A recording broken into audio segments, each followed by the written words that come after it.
How to use coupons on Cnfans. Hey guys, today I'll show you how you can use coupons on Cnfans. So to get started, first open Cnfans in your browser and make sure you're already logged into your account. Once you're on the home page, head over to the top right corner of the screen and click on your profile icon.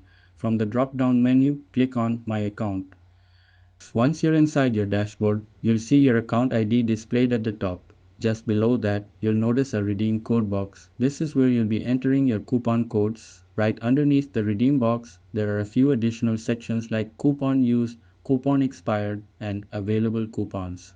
This area gives you a complete history of all the coupons you've applied in the past, including any that may still be valid.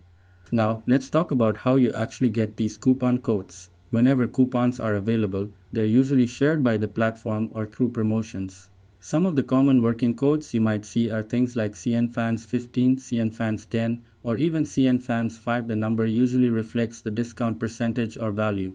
When you have an active code, all you need to do is type it into that redeem code box and hit enter or confirm. If the code is valid, it'll instantly be applied to your account. It's really that easy. So that's how simple it is to use coupons on Cnfans. Just stay updated with the latest codes and you can start saving right away. That's it, and thanks. I'll catch you all in the next video.